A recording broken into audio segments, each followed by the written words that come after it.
नमस्कार मित्रांनो.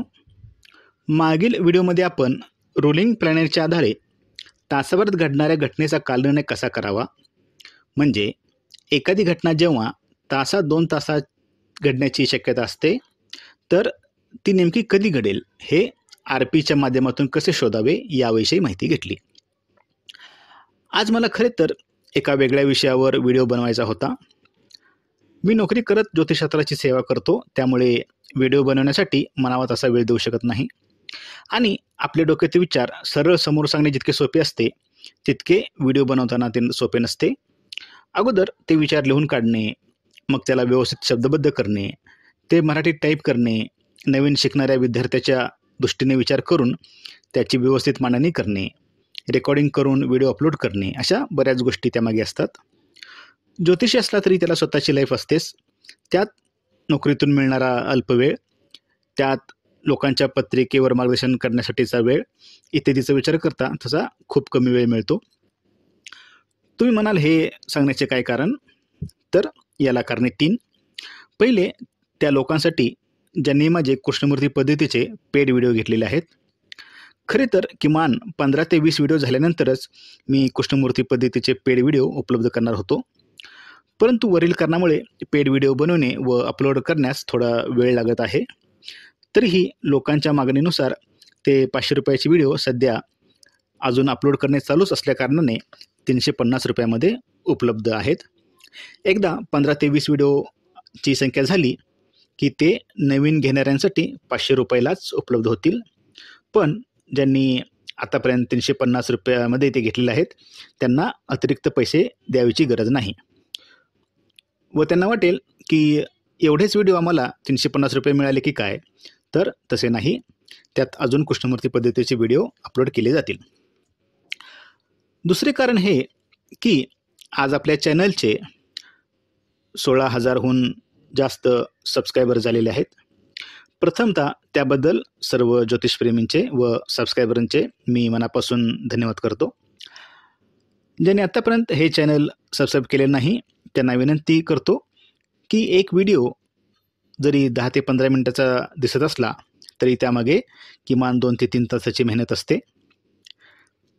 त्यामुळे त्यांनी चॅनलला सबस्क्राईब करावे, शेअर करावे अशी मी त्यांना विनंती करतो.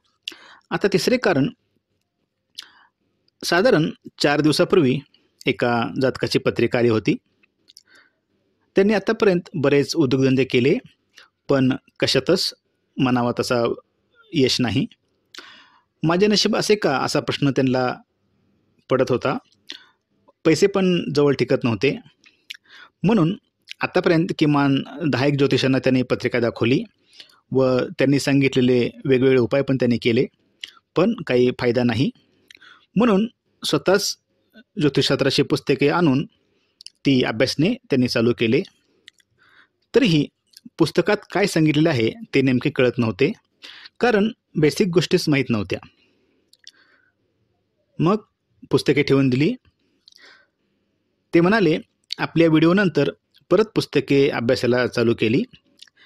एका पुस्तकात त्यांना खालील भाग दिसला व स्वतःच्या कुंडलीला तो योग त्यांना तो आढळला.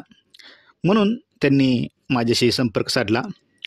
त्यांनी जो पुस्तकातील खालील भाग पाठवला तो येथे देत आहे. यामध्ये तुम्हाला दिसेल की लेखकाचे म्हणणे असे आहे की कुंडलीत चंद्राच्या द्वितीयात अगर द्वादशात कोणते का ग्रह असेनात ते अवश्य पाहिजेत, परंतु चंद्राच्या द्वितीयात अगर द्वादशात कोणीच ग्रह नसेल तर कुंडलीत भविष्य सांगताना ही गोष्ट अवश्य लक्षात ठेवावी, कारण फलात पुष्कळचा कमीपणा उत्पन्न होतो. या योगाला एक नाव आहे, तो म्हणजे केमद्रुम योग. आज आपण यावरच बोलणार आहोत. चला तर मग जाऊन घेऊया कुंडलीतील केमद्रुम योगाविषयी. ज्योतिषविषयक माहितीसाठी या चॅनलला लाईक, शेअर आणि सबस्क्राईब करू नका. तसेच माझे हे व्हिडिओ आपल्याला आवडत असल्यास कॉमेंट बॉक्समध्ये नक्की सांगा. मित्रांनो, नवीन अभ्यासकांना एक सवय असते, ती म्हणजे एकीकडे एखादे पुस्तक उघडायचे व दुसरीकडे स्वतःची कुंडली उघडून एक एक नियम आपल्या कुंडलीला लागतो का ते चेक करत बसायचे. तर कृपया तसे करू नका. ज्योतिष हे खूप गहन गूढ शास्त्र आहे. तर ज्योतिषशास्त्रात हजारोच्या संख्येने योग दिलेले आहेत, जे लक्षात ठेवणे मानवी मेंदूच्या क्षमतेच्या बाहेरील काम आहे. तरीही ज्योतिषामधील योग तुम्हाला अभ्यासाचे असल्यास हा ग्रंथ तुम्ही अभ्यासू शकता. कारण हा ग्रंथ ग्रह लागव, जातक केशरी, ताजिक निळकंठी, बृहज्जातक, जातक वगैरे महत्त्वाच्या ग्रंथावरून त्यांच्या आधारे लिहिलेला आहे. आपण मूळ मुद्द्याकडे वळूया. तर कुंडलीत रविग्रहामुळे वेगवेगळे योग होतात. त्यांना विशिष्ट अशी नावे आहेत. तर चंद्रामुळे होणाऱ्या ग्रहांना विशिष्ट नावे आहेत. चंद्रावरून जे योग होतात त्या योगामध्ये प्रमुख 4 प्रकार पडतात: सुनफा योग, अनफा योग, दुर्धरा योग, केमद्रुम योग. आता सुनफा योग म्हणजे कुंडलीमध्ये चंद्र ज्या स्थानी बसलेला आहे त्याच्या द्वितीय स्थानी रवी, राहू, केतू, हर्षल, नेपच्यून, प्लुटो हे ग्रह सोडून इतर ग्रह म्हणजेच मंगळ, बुध, गुरु, शुक्र व शनी या 5 ग्रहांपैकी एक वा अधिक ग्रह असता सुनफा योग होतो. आता असा योग कुंडलीत असता त्याची काही शुभाशुभ फळे शास्त्रकारांनी सांगितलेली आहेत. दुसरा आहे अनफा योग. चंद्राच्या व्ययस्थानी रवी, राहू, केतू, हर्षल, नेपच्यून, प्लुटो सोडून इतर 5 ग्रहांपैकी एक वा अधिक ग्रह असता अनफा योग होतो. त्याचेही काही शुभाशुभ फळे आहेत.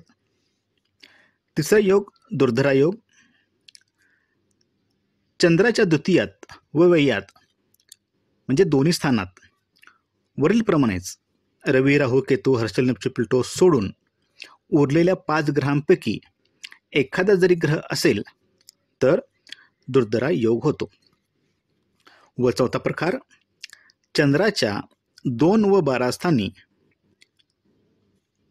मग तुमच्या कुंडलीत चंद्र कोठेही बसलेला असू दे, समजा तो चतुर्थात बसला असेल तर पंचम व तृतीय स्थानी, किंवा समजा चंद्र नवमात बसला असेल तर अष्टम व दशम स्थानी असे. म्हणजे चंद्राच्या मागे व पुढील स्थानी मंगळ, बुध, गुरु, शुक्र व शनी यापैकी कोणताही ग्रह नसेल तर केमद्रुम योग होतो.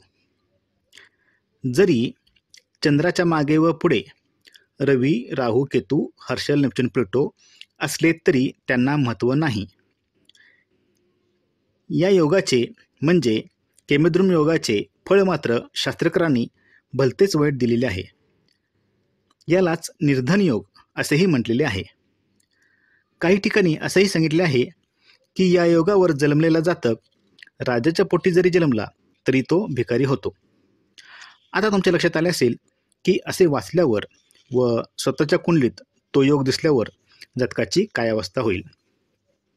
परंतु खूप ज्योतिष ग्रंथात एवढेच सांगितले आढळेल. निश्चितच केमद्रुम योगाची वाईट फळे आहेत.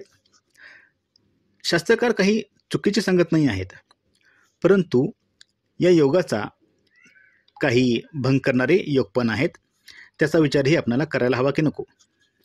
तर प्रथम हे समजून घेऊ की शास्त्रकारांनी असे का म्हटले असावे. आपण फक्त अंदाज बांधू शकतो की त्यांनी असे का सांगितले असावे. चंद्र हा मनाचा कारक आहे व मराठीत आपण म्हणतोच ना की रिकामे मन हे शैतानाचे घर असते. तुमच्यासोबत कोणीच नाही आहे, जसे चंद्राच्या पुढे व मागे कोणताच ग्रह नाही आहे, तर मनात मन स्थिर राहील का? तर नाही. मनच जर चांगले नसेल तर बाकी गोष्टींना म्हणावे तसे महत्त्व राहत नाही. असो, तरी स्वतःच्या कुंडलीत केमद्रुम योग असेल तर घाबरण्याचे कारण नाही. कारण जर खालील नियमानुसार जर तो केमद्रुम योग भंग झाला तर त्याचे अशुभ फळ मिळणार नाही. चंद्राच्या केंद्रात या 5 ग्रहांपैकी कोणताही ग्रह असेल तर केमद्रुम योगाचा भंग होतो. चंद्राच्या केंद्रात म्हणजे चंद्र ज्या स्थानी आहे तेथून 4 घर पुढील स्थानी व 4 घर मागील स्थानी जर कोणताही ग्रह असेल, म्हणजे मगाशी आपण जे 5 ग्रह बघितले, मंगळ, बुध, गुरु, शुक्र व शनी यापैकी, तर या योगाचा भंग होतो. उदाहरण म्हणून तुम्ही महात्मा गांधींची कुंडली पाहू शकता. चंद्रावर कोणताही ग्रह, म्हणजे त्या 5 ग्रहांविषयी आपण बोलत आहोत, पूर्ण दृष्टी टाकत असेल तर या योगाचा भंग होतो.